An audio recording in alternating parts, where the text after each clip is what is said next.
Di video ulasan saya yang ini menampilkan betapa paniknya Iran di dalam gempuran Amerika Serikat beberapa pekan ini. Bahkan saking paniknya Iran melakukan tindakan terorisme kepada kapal tanker komersial di Selat Hormuz. Pagi ini Iran menyerang kapal kargo Thailand yang melewati selat itu. Pihak berwenang mengonfirmasi 20 orang di kapal berhasil diselamatkan, namun 3 orang masih hilang.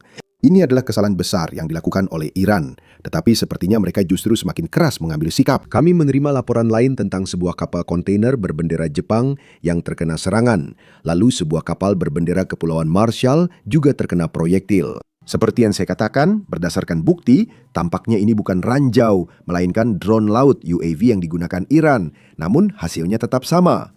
Kini muncul rasa takut. Kapal-kapal sekarang takut untuk melewati selat itu dan selat tersebut menjadi tidak bisa digunakan. Untuk apa? Ya untuk memberikan shock terapi kepada dunia bahwa kami ini bisa mencegat perjalanan ekonomi dunia. Apabila kalian macam-macam dengan saya, maka saya akan menghancurkan perjalanan ekonomi kalian melalui Selat Hormuz, yang dimana selat itu yang menjadi jalur satu-satunya perjalanan kapal tanker minyak ke berbagai macam negara. Nah, dari hal ini teman-teman, berbagai macam krisis atau kekurangan minyak dunia atau bensin di berbagai negara mulai menjadi perhatian serius, yang dimana ulah Iran dunia menjadi kacau, ya. Melalui konflik yang dibuatnya dan melalui tindakan yang melanggar konstitusi internasional, Iran harus menelan pil pahit yang dimana dia ditinggalkan oleh sekutu-sekutunya karena tindakan terorisme tersebut. Sebutlah seperti China. Tiongkok menolak serangan di negara Teluk dan mengutuk semua serangan terhadap warga sipil dan target non-militer. Tugas mendesak saat ini adalah segera menghentikan operasi militer dan mencegah perluasan konflik lebih lanjut. Solusinya terletak pada kembali ke dialog dan negosiasi secepat mungkin serta berupaya untuk memulihkan perdamaian.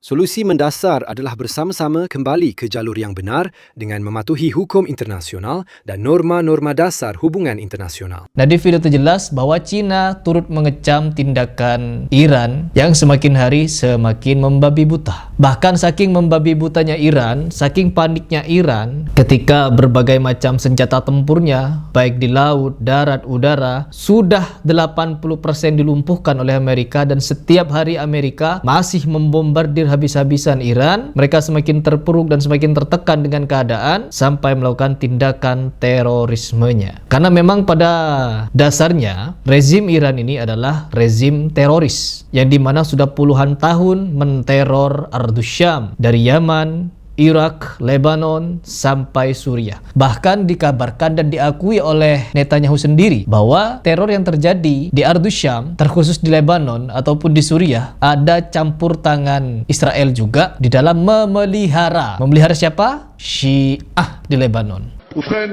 שום דבר לא השתנה. שום דבר.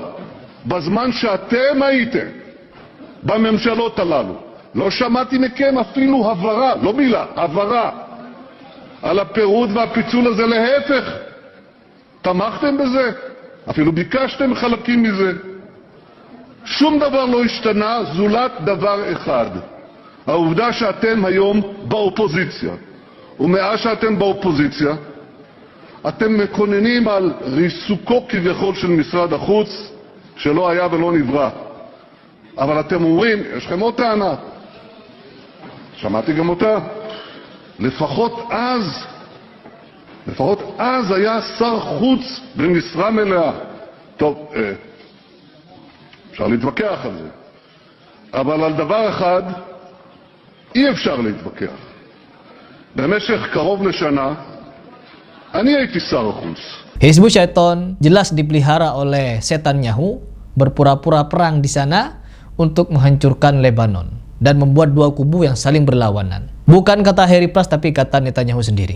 Dan begitu pula juga di Suriah, perlakuan Syiah Rafidhah di situ, Garda Revolusi Iran, Hizbut Syaiton, Bashar Assad, ketiga ini menteror, menjajah, memporak-porandakan Suriah, semuanya atas permainan Netanyahu. Biasa mereka bersaudara, teman-teman. Mereka juga punya visi misi yang dimana leluhur mereka dulunya bekerja sama di dalam menciptakan agama Syiah ini. Abdullah bin Saba itu adalah dedengkot berdirinya Syiah Rafidah, tokoh Yahudi, rabi Yahudi yang menyamar masuk ke Islam lalu merusak dari dalam. Ya Syiah ini. Nah, kembali lagi kepada kisah persaudaraan antara Israel dengan Syiah Rafidah. Mereka sejatinya bersaudara ibarat kotoran sapi nih. Zionis Yahudi dengan Syiah Rafidah ini ibarat tai sapi dibelah dua. Sama-sama kotoran, sama-sama picik, licik, jahat, dan pembantai peminum darah kaum muslimin Sunni di Ardus Syam. Kita berbicara masalah ideologi dulu nih. Ideologi mereka memang seperti itu. Lalu berbicara masalah politik. Nah, politik mereka itu teman-teman sama, ingin menguasai Ardus Syam apapun caranya.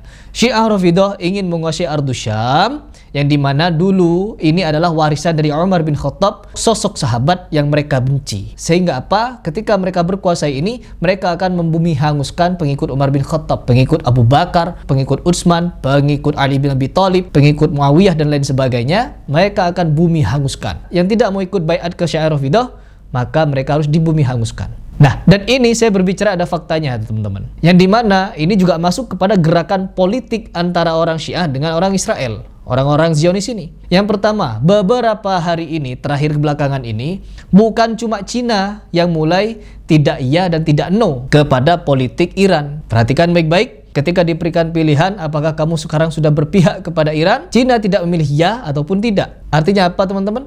Sudah mulai meninggalkan. Banyak yang putar kanan di dalam membela Iran. Sebuah resolusi Dewan Keamanan PBB baru saja disahkan yang mengecam serangan Iran. Dan inilah yang membuat resolusi ini bersejarah. 13 negara memilih mendukung resolusi ini dan tidak ada satupun yang menolaknya.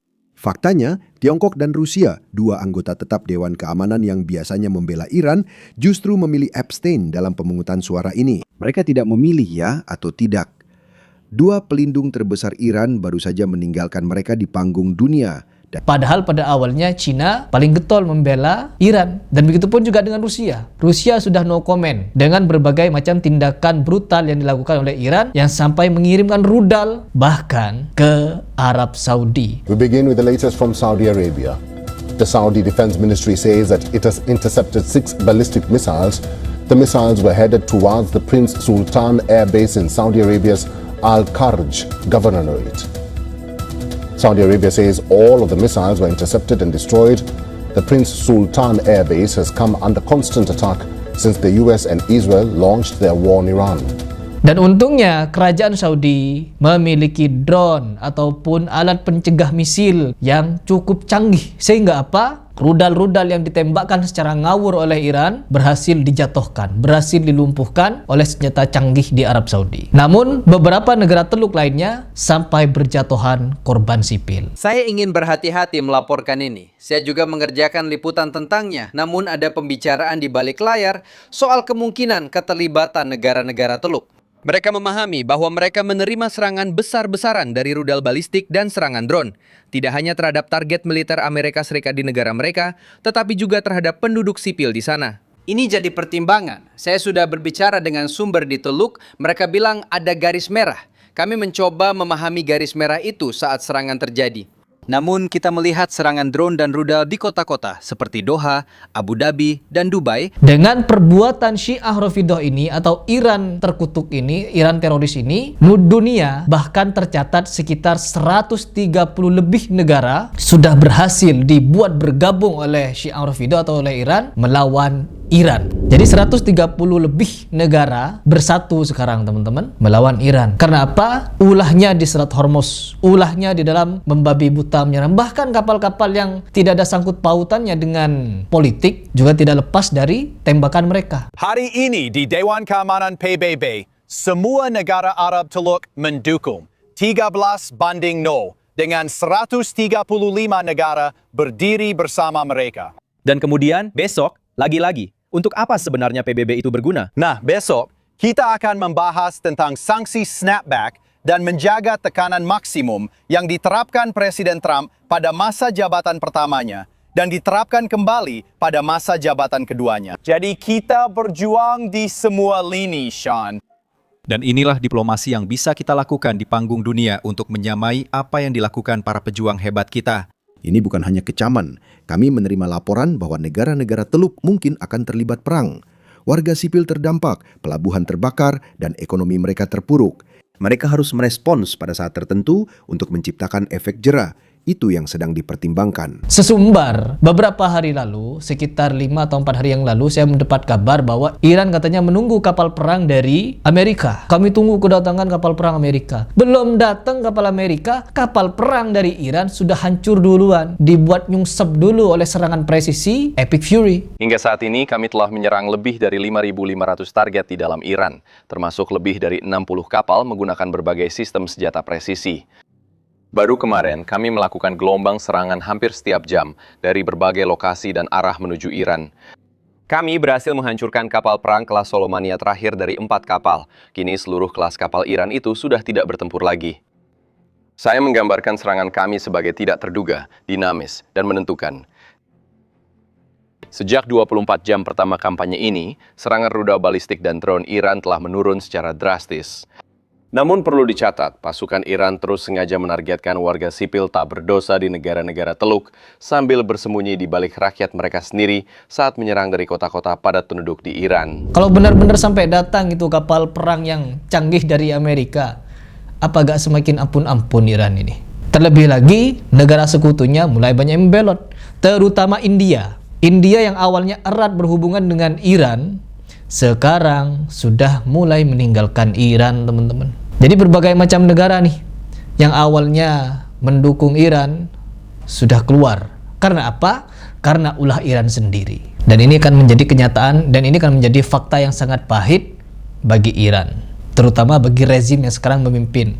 Dan ditambah lagi pemimpinnya lenyap entah kemana. Makin miris kan? Tapi kalian tidak akan mendapatkan berita ini di pemberitaan media lokal Indonesia. Apalagi di Iran. Pemberitaan seperti ini kalian tidak akan dapatkan. Karena apa? Ditutupi. Untuk apa? Ya untuk algoritma juga. Algoritma yang dimana di Indonesia banyak netizennya yang FOMO, yang awam, tidak tahu sejarah, ikut-ikutan. Mereka memilih untuk yes, yo Iran, labbaik ya Khomeini, dan lain sebagainya itu. Ikut-ikutan seperti itu. Padahal tidak tahu sejarah. Siapa Syiah Rafidhah, bagaimana geopolitiknya, bagaimana ideologinya, nggak tahu. Yang penting diislamkan oleh beberapa orang di Indonesia, sehingga apa? Disokong habis-habisan. Nah itu yang digait oleh media Indonesia.